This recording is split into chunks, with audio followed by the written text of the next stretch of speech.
it's important to make yourself more operationally efficient, especially in these tight times. You don't want to look at what that technology did for you for that 30 days. You want to say, what did that technology or what can that technology do for us on an annualized basis? And I think that's really important. Welcome to Spill the Ink, a podcast by Reputation Inc., where we feature experts in growth and brand visibility for law firms and architecture, engineering, and construction firms. Now, let's get started with the show. Hey everyone, I'm Michelle Calcote King. I'm your host and the principal and president of Reputation Inc. We're a public relations and content marketing agency for law firms and other professional services firms. To learn more, go to rep-inc, that's Inc with a K.com. So with new technology like ChatGPT making its way into the market, it's no surprise there's a lot of buzz about the implications artificial intelligence might have on fields like marketing. But this isn't the first invention to give people the robots are taking over kind of vibe. In reality, these tools are designed to enhance our skills and capabilities, not to replace them. Plus, they can be very profitable. In the legal world, learning to maximize technology means law firms can get the most bang for their buck with their marketing budget. So I'm excited to dive into this topic on today's show and welcome Daniel Steinberg to join the conversation. He's the founder and CEO of Lawbrokr. Lawbrokr builds software to support law firms with their sales and marketing, making it easier for consumers to access legal services. So welcome to the show, Daniel. Thank you so much for having me. This is going to be exciting. Yeah, I'm excited to talk in general about tech, but I'd first love to start with you explaining Lawbrokr to me. We've talked before, but I'd love for you to kind of explain, what it is and how law firms can use it. Yeah. You start with the easy ones. I love it. Yeah. Hopefully this works out well. So my company Lawbrokr is really focused on the front end experience of a law firm. So we enhance the way that a consumer would interact with lawyers, your law firm, and intake staff prior to the conversation happening directly with you. So we act as this bridge between the interaction point of what I would refer to as pre-qualification into the intake flow. So we act as a sales and marketing platform, like you said, that's highly focused on conversion of disqualifying and qualifying your clients so that you can capture better data in an online format so that it can make you as a law firm smarter and better and have more meaningful conversations. So that's where we focus. And I'm sure we can get into the nuances of it, but that's really the core crux of our platform. Yeah. On your website, you talk about creating a storefront. What is a storefront exactly? And how does that differ from a website? Yeah, very good question, because messaging is super important and we're in the works of what that looks like. A storefront for us is our brand name for our product SKU. But the reason that we sort of go with that messaging is because we really are trying to digitize the law firm experience online. And to us, that feels as though we're taking your potentially brick and mortar storefront and turning that into a virtual way of interaction point. And we mimic sort of consumer psychology of how consumers think and feel when they operate and interact with Shopify e-commerce stores or other interaction points that they do in a more commoditized setting than the legal space. For us, a storefront that and what it is and how it differentiates from your website is we focus on what's referred to as a landing page. And a landing page is a hyper-focused moment in time that keeps the consumer very, like I said, digitally focused on what the problem at hand is and how do they solve for that problem. So we we kind of de-skin your website. So we act as this extension to your website in a very high intent moment, like a call to action button, whether that be book a consultation or living in different areas on the internet that a consumer might find you. That could be Google Ads, Google My Business, Marketplace, Contact Us forms, so on and so forth. And again, it's more along the lines of someone's virtually raised their hand and said, I need help. How do we help them solve that problem? And you usually solve that problem through hyper-focused moments like a landing page. Got it. So this is in your ideal type of law firm to use this. Explain that. What are the ideal firms for this kind of tech? Yeah, we're an extension to your marketing, really. So we're focused on firms that are trying to elevate their brand digitally, whether that be through social platforms, Google ad spend, Facebook ads, etc. We act as a conversion play to that. So we try and help your clicks and conversions elevate to the next level based off your marketing spend. And in that vein, we're really focused on that 5 to 30 person law firm that is trying to elevate the experience while guiding the clients through what legal services they offer. We have a light version of our package that's focused on, solo and small practitioners that are trying to grow their practice and take it to the next level and expand and really try and dip into the marketing spend. But our core focus is that 5 to 30 person law firm, traditionally focused on personal legal transactions, but we are practice area agnostic. Yeah. Okay, great. Can you kind of explain how do you view the legal sales and marketing funnel? What's a typical funnel look like? How does a consumer navigate through that? With Lawbrokr or before Lawbrokr? No, I think part of the reason we've slotted our business into this, what we refer to as pre-qualification, is the legal industry as it stands prior to a system like Lawbrokr is very much 0 to 100. So a consumer comes in, they're highly stressed at one of the most impactful moments of their time, whether happy or sad. At the end of the day, there are stressors when it comes down to the legal interactions. And as soon as they either pick up the phone and call a law practice or virtually, contact us forms and things like that, it goes from first interaction all the way through what we would refer to as the intake process. And the unfortunate reality is intake is super frictional. Consumers aren't willing to divulge a bunch of information until they're ready to retain your law firm. And what we're missing there, and the reason why the process as it stands today is very revolved around price sensitivity, is as law firms, as lawyers, we're not so focused on building out that first impression that matters most and leveraging data to really sell against the client's challenges and pains. And the reason for that is actually traditionally because of the uneducation piece in the consumer market. So if you haven't educated your consumer on what those legal problems are that you're able to solve for, well, then traditionally everyone's going to ask what the price is, shop around, and go after whatever the cheapest price may be. So with a tool like Lawbrokr or other pre-qualification formats, it doesn't just have to be Lawbrokr. The point and value there is to really understand the client before you speak to them so that your first impression is more focused on, this is how my law firm operates, this is how we can support you in your legal needs, and this is how it would happen within our practice. And when you do that, you're really guiding an uneducated consumer through what that legal process may be, and you're making them feel a lot more supportive in order to adopt your law practice and move forward with the case. So it's a bit clunky in the way that it happens right now. And again, it kind of leads the consumer in this open-ended conversation of, where do I go and what do I do? And that's part of the reason why we're trying to solve for that. Great. And just for people who might not be listening, who might not be as familiar with some of these terms, talk me through pre-qualification. What do you mean by that? Yeah. Pre-qualification, qualification, they're all sort of embedded in that same bucket, but it's really around, I know what my law firm does.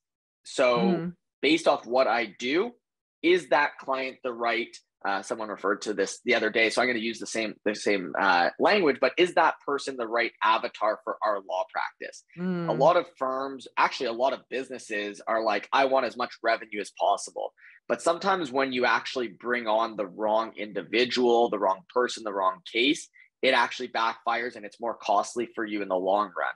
Same way in business, if I brought on a business that isn't the right fit for Lawbrokr and that customer cancels, that's a lot more costly for me to bring that client on than if I didn't. And I said, thank you so much, this is what we do. Unfortunately, we're not a fit for you. And we as law firms and lawyers have to be okay with saying, we want the quality case that we know we're really good at and we can satisfy over the quantity metric, whether we are having a slow month or not. And the reason for that is because there is this cyclical cycle of how you drive new business in the future. And driving new business is very revolved around advocacy and referrals and things like that. And so long as you're focused from the front end side of things, bringing on the right cases, it's really going to help you continue to build and grow your practice from there on out, whether you're bringing on 1 or 2 clients that are high quality versus 5 to 10 that are high quantity. So the qualification piece is really, who is that right persona for me that we know we can support every single day? Yeah. And so without a solution like Lawbrokr, are many firms doing that qualification process manually? Are they getting on the phone, having conversations, that kind of thing? I think they definitely are. And I think that there is a front of office that is either picking up the phone and having those sort of conversations or initial interactions. And then there's also the traditional way of doing it, which would be a contact us form. The problem with those two methods is there's no standardization to it. So law firms find clients in a magnitude of different ways. It could be their website, their contact us forms, their Google My Business, their Google ads, their social media, referral sources, and calling in, right? Those are 7 different distinctive ways that a client can interact with you. So if you're not standardizing the way that you're interacting with them, the questions that you ask change, the way that you interact with that client changes. Yeah. And from an efficiencies perspective, there's too many ways to interact with potential clients. And sometimes the right client slides through the cracks. And that's what we're trying to solve for. But to answer your question, I do think there is a form of qualifying today. But if, at the end of the day, sometimes it's also up to the client, and it might be qualified, but the experience might have not been to what the standards were for that consumer. And that's where you ultimately lose cases. Yeah. And we all know the legal industry is not the most, progressive when it comes to tech or innovation sometimes. What sort of, how are you seeing law firms, what are some of the objections that you're getting? Are you getting many objections, or do you think law firms are really starting to understand the importance of these technologies to streamline and improve their practices? It's a really good question. And I think that comes down to, do we practice what we preach on the qualification side of things? So our focus is finding the right law firms that do spend money on marketing activities and making sure that we can enhance the way that they do that. That being said, there's definitely some apprehensions when it comes down to another piece of technology. What I think is really important to recognize, and what we very much focused on when building our systems, was how do we ultimately keep it as simple as possible? There's a lot of legal tech solutions that consistently pop up, and they're extremely valuable to a law practice. That being said, it's very frictional for someone to stop, drop, and roll and ultimately implement another technology when 30 people in their law practice have to onboard, train. They might have to do a migration. Does it implement with our current systems and so forth? And if you're, as a legal tech founder, creating those frictions, that's where the objections ultimately happen. I think where we're focused on Lawbrokr is we are an extension to your online presence, which means that there is no onboarding, there is no training. Really what we're focused on is spin up your storefront. And from there, the only thing that matters is you are now collecting more in expanded data in the current systems that you already use. So if you create this complementary product that ultimately doesn't have to consistently tell new staff how to adopt it and how to use it, I think that makes it a lot easier of a transition for a law firm. That being said, there is an education factor to what's the value to me as a law firm when it comes to qualification. And I think our job there is explaining and walking through what the importance of conversion is on your marketing spend, efficiencies within your law practice, standardizing the way that you ask questions, and ultimately being a really good salesperson. And for me and our team, we are not lawyers. My background is sales, partnerships, and marketing. So we're trying to be these expert advisors on how do you sell?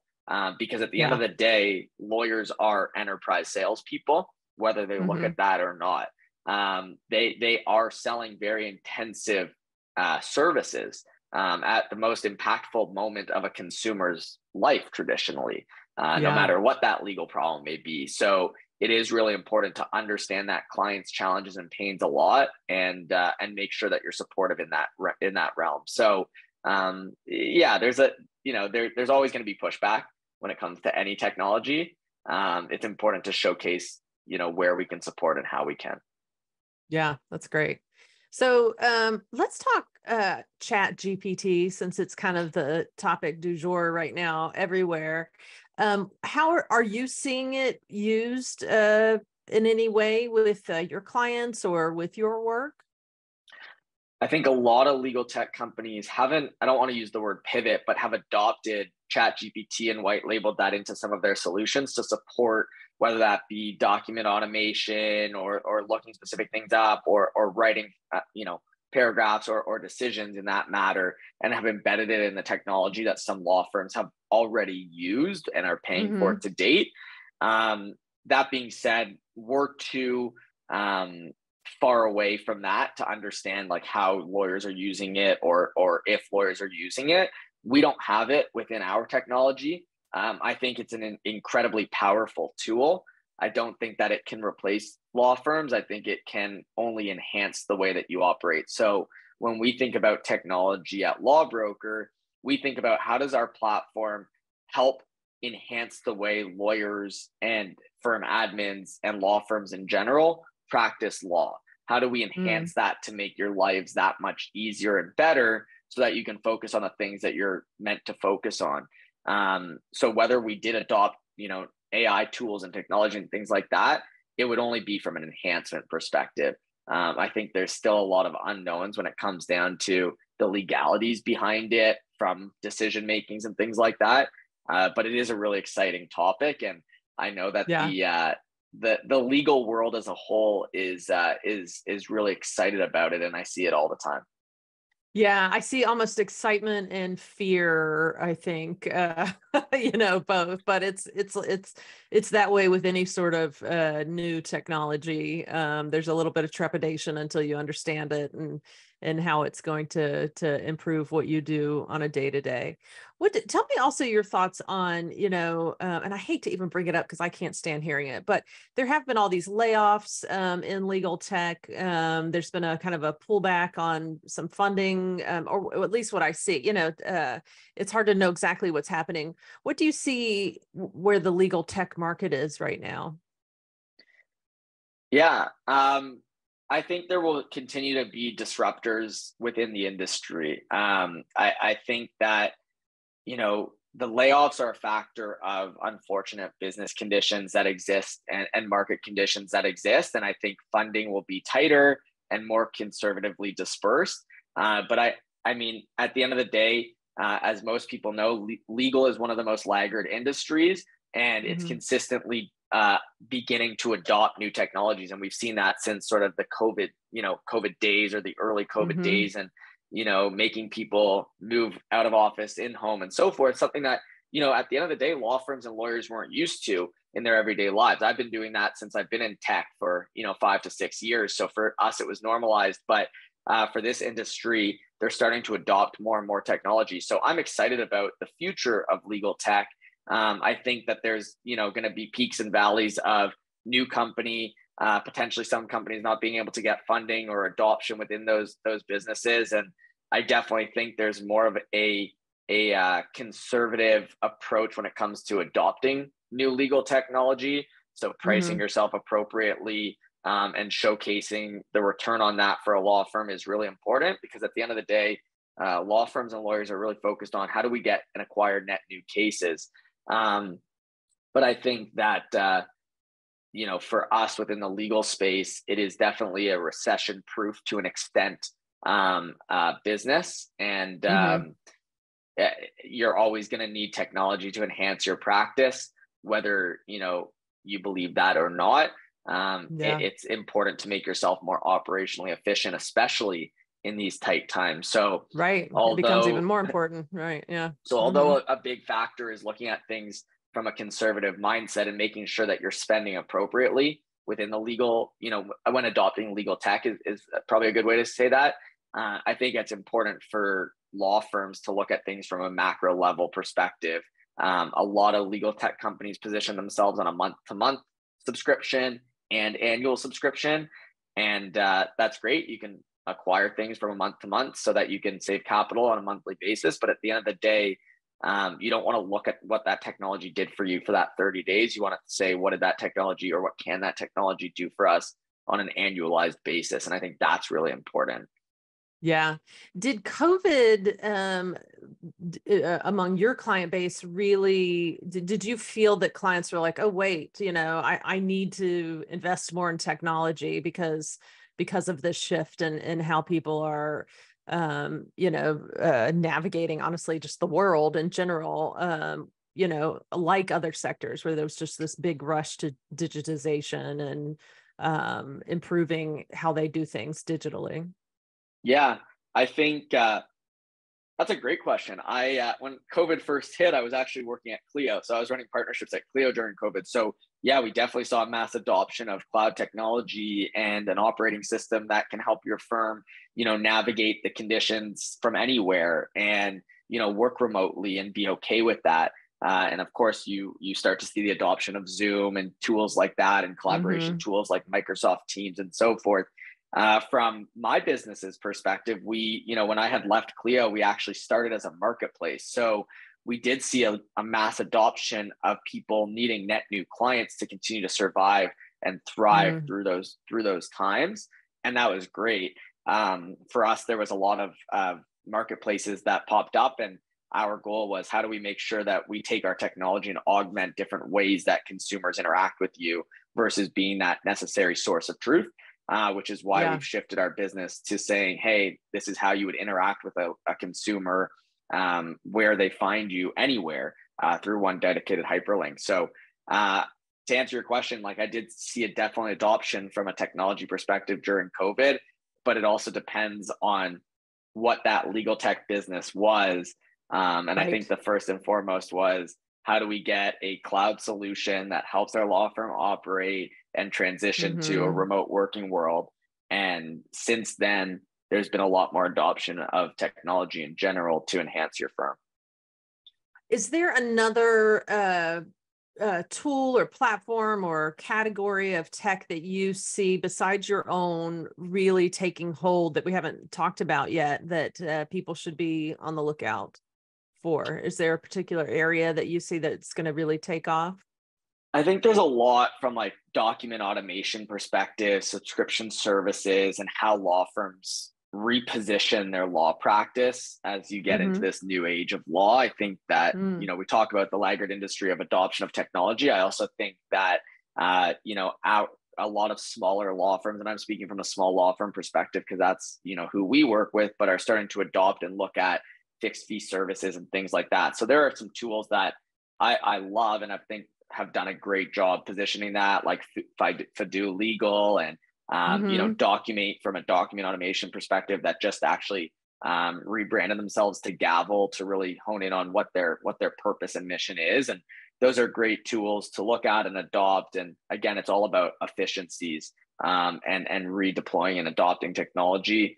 And then, like we talked about earlier, there's a lot of technologies that have adopted AI and machine learning to help you be smarter and work better.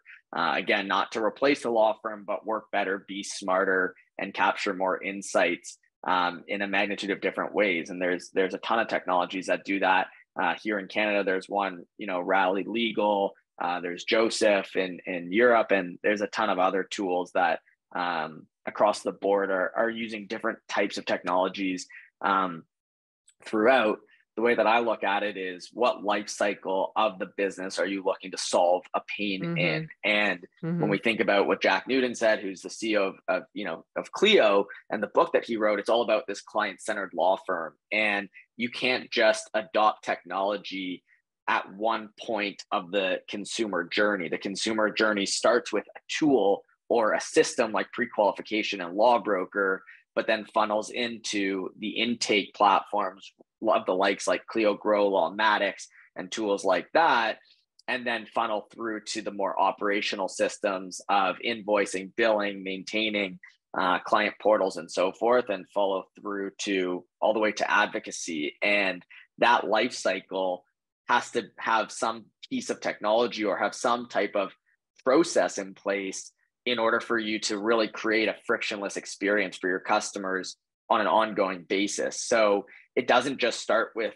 your first impression at Lawbrokr. It's actually your first impression sets the stage, but you have to make sure that you have processes in place throughout the case and the file and thereafter to make sure that ultimately you're growing your business, because it is cyclical, whether you're a law firm, a business like yours, a business like mine, or anything like that. Yeah, that's great.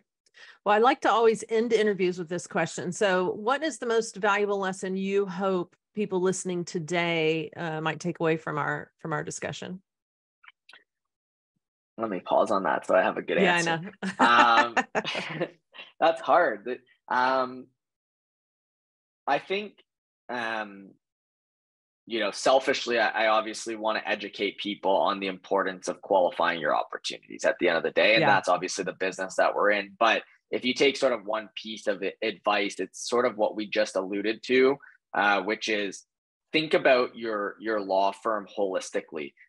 So it's not just adopting a technology like Lawbrokr. It's not just adopting a technology like Clio or a document automation tool.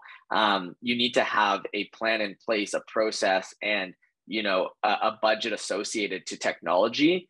And technology lives across every process of the legal journey. And that's one of the most important things that a law firm should be thinking about, whether you're a modern law firm and have implemented a COO at your firm, a marketing manager, a coordinator, and so forth, a firm administrator.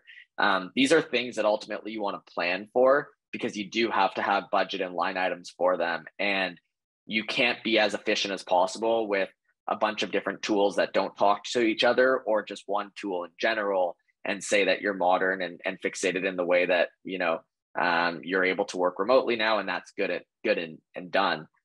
There's a bunch of different ways that ultimately are integral to running a strong law practice from a technological perspective. And again, sometimes adopting